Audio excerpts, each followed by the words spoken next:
جی بھائی کلاس السلام علیکم، کیسے ہیں آپ؟ کیا حال چال ہے؟ امید ہے سب ٹھیک ہوں گے۔ بیٹا آج ہے 12 اگست اور بدھ کا دن۔ تو بیٹا ہم نے سبق پڑھا پہاڑ اور گلہری، آج ہم اس کا اعادہ کریں گے۔ یہ ہماری کتاب کے صفحہ نمبر 51 پر ہے کہ ہم نے اس کے بارے میں کیا کچھ پڑھا۔ ہم یہ دیکھیں گے کہ ہم نے اس کے بارے میں کیا کچھ کیا ہے۔ ہم نے سب سے پہلے اس نظم کو پڑھا جو کہ علامہ اقبال نے لکھی ہوئی ہے، اور علامہ اقبال ہمارے قومی شاعر ہیں۔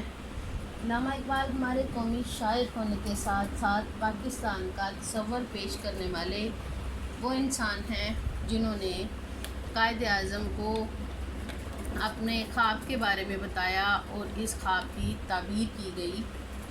تو ہم اس حوالے سے ان کو اپنے قائد اور رہنما بھی مانتے ہیں، ٹھیک ہے۔ اور قائد اعظم نے، علامہ اقبال نے بہت زیادہ نظمیں بچوں پر، بڑوں پر اور مسلمانوں کی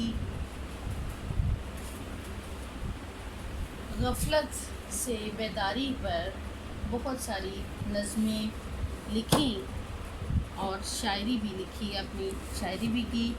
اس حوالے سے ہم اس نظم کو بھی اس مزے کے ساتھ، اس یقین کے ساتھ پڑھتے ہیں کہ یہ نظم ایک پہاڑ اور گلہری کی ہے، اور پہاڑ اور گلہری جو ہے وہ کیا کرتے ہیں، آپس میں ایک دوسرے کے ساتھ جھڑپ شروع کر دیتے ہیں چھوٹے اور بڑے ہونے پر۔ تو ہم اس کا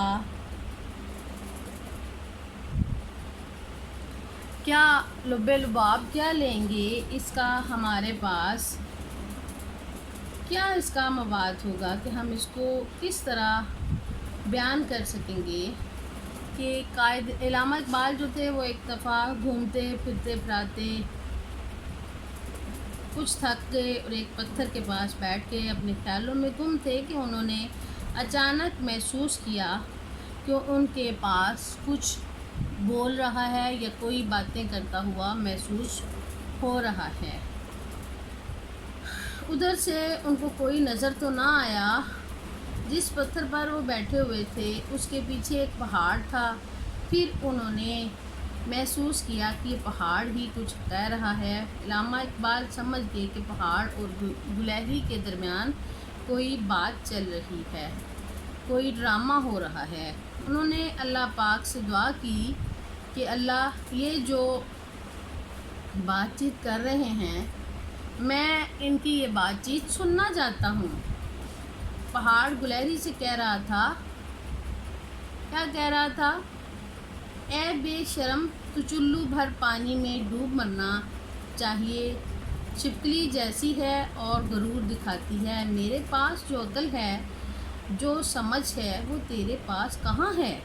پھر پہاڑ نے ترنم سے یہ شعر کہا، تیری بساط ہے کیا میری شان کے آگے، زمیں ہے پست میری آنکھ کے آگے، جو بات مجھ میں ہے تجھ کو وہ ہے نصیب کہاں، بھلا پہاڑ کہاں جانور غریب کہاں۔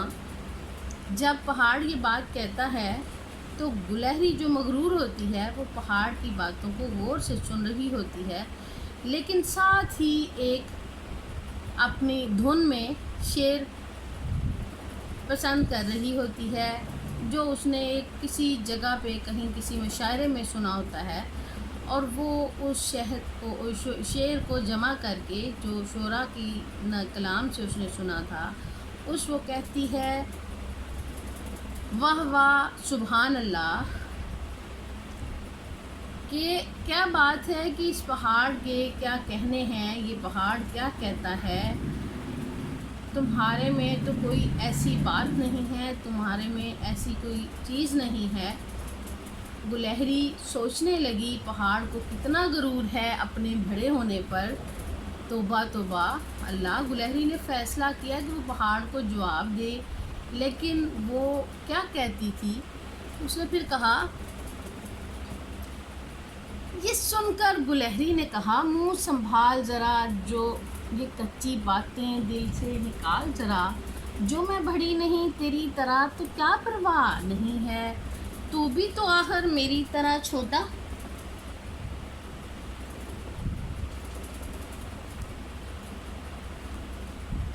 تو اس بات پہ ہر ایک چیز سے خدا نے کوئی نہ کوئی اہمیت پیدا کی ہے، کوئی نہ کوئی قدرت پیدا کی ہے، تو اس کا کوئی بھی نعم البدل نظر نہیں آتا جس کو ہم اس میں کوئی کمی نکال سکیں، کوئی نقص نکال سکیں۔ اللہ تعالیٰ نے اصل میں ہر چیز کو کسی نہ کسی مقصد کے لیے پیدا کیا ہے۔ اللہ تعالیٰ کی حکمت کے آگے، اللہ تعالیٰ کی بڑائی کے آگے کوئی بھی کچھ بھی نہیں کر سکتا۔ کہتی ہے تم جو اتنے بڑے بنے پھرتے ہو، کہ تمہارے میں جو اتنی ہمت ہے، طاقت ہے، تو ایسا کر، ہاں مجھے درخت پر چڑھ کے ایک چھالیہ توڑ کر دکھا۔ جب ننھی گلہری نے پہاڑ کو اچھی طرح سمجھا دیا کہ اللہ تعالیٰ کی بنائی ہوئی ہر چیز بڑی ہو یا چھوٹی فضول نہیں ہوتی اور نہ ہی نکمی ہوتی ہے، کوئی بھی برا نہیں ہوتا۔ اگر میں بڑی نہیں تیری طرح تو مجھ سے کوئی پرواہ نہیں، ذرا تو یہ تو بتا دے کہ میری طرح چھوٹا ہو سکتا ہے۔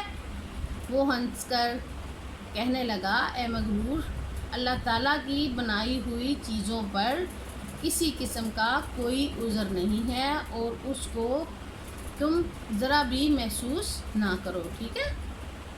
یہ تھی ان دونوں کی آپس میں گفتگو۔ اس کے بعد بیٹا ہم نے پڑھا اس سبق میں کہ کچھ چیزیں تھیں، کچھ سوالوں کے جواب تھے، جو کہ ہم کیا کرتے ہیں۔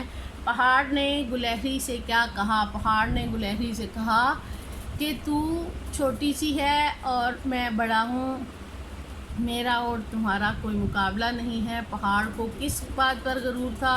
پہاڑ کو اپنے بڑے ہونے پر غرور تھا۔ گلہری نے پہاڑ کو کیا جواب دیا؟ گلہری نے پہاڑ کو جواب دیا کہ اگر تو بھی میری طرح چھوٹا ہوتا تو کیا کرتا، میں چھالیہ توڑ سکتی ہوں، تو بھی یہ کام کر کے دکھا دے، ٹھیک ہے۔ پھر نظم کے آخری شعر میں چھوٹے اور بڑے کی تمیز بتائی گئی کہ نہیں ہے چیز نکمی کوئی کارخانے میں، کوئی بڑا نہیں قدرت کے کارخانے میں، کہ اللہ تعالیٰ نے چھوٹی اور بڑی چیز کو کوئی اہمیت نہیں دی۔ ہر ایک چیز کی اپنی اہمیت ہے، اس کو ہم نے جس طرح بھی استعمال کرنا ہے، اس کا کوئی نہ کوئی فائدہ اور اس کی حکمت ہمیں نظر آ ہی جاتی ہے۔ آگے اس کا مرکزی خیال ہم نے لکھا تھا، پھر آپ کو اس کا کون سا شعر پسند آیا آپ نے وہ لکھنا ہے۔ پھر ہم نے اس کے ہم آواز الفاظ لکھے تھے، بات، شرم، سن، عقل، شان، بقل، مان، اور اس کے بعد ہمارے پاس اس کا آ گیا تھا واحد جمع۔ جی بیٹا، واحد جمع اور جمع کے واحد، ادب، آداب، علم، علام، آیت، آیات، ایجاد، ایجادات، باب، ابواب، تقریر، تقاریر، ٹھیک ہے، حدیث، احادیث، یہ آپ کے صفحہ نمبر 55 پر ہیں۔ اس کے بعد آپ کے پاس آئی تھی ضرب المثل، ٹھیک ہے۔ ضرب المثل آپ نے کی، ضرب المثل میں یہاں پہ غلط ضرب المثل لکھی ہوئی تھیں، آپ نے ان کو درست کر کے لکھا، ٹھیک ہے۔ آج کا یہ سبق ہم اتنا ہی رہنے دیتے ہیں، کل ہم اس کو جو ہے اس کی انشائیہ چیزیں جو ہیں وہ اس کو کریں گے، کہ جس میں ہم نے ایک مکالمہ کیا تھا اور اس کے بعد ہم نے اپنی پسندیدہ شخصیت پر مضمون لکھا تھا۔ تو ہم پسندیدہ شخصیت میں علامہ اقبال کو ہی لکھیں گے، کیونکہ انہوں نے ہی یہ نظم لکھی ہوئی ہے اور انہوں نے ہی ہمیں امپریس کیا، تو ہم انہی کی شخصیت کے مطابق ایک مضمون لکھیں گے، ٹھیک ہے۔ ان ضرب المثل کو ہم نے درست کر کے لکھنا ہے، آپ کے پاس کتاب پہ کاپی پہ سب کچھ لکھا ہوا ہے، اس کو آپ نے دہرانا ہے۔ یہ ہمارا فرسٹ ٹرم کا آخری چیپٹر ہے، اس کو آپ نے اچھی طرح یاد کرنا ہے۔ اس کے بعد نیکسٹ ویک میں انشاءاللہ تعالی ہماری دہرائی شروع ہو جائے گی۔ اللہ حافظ، اپنا بہت خیال رکھیے گا۔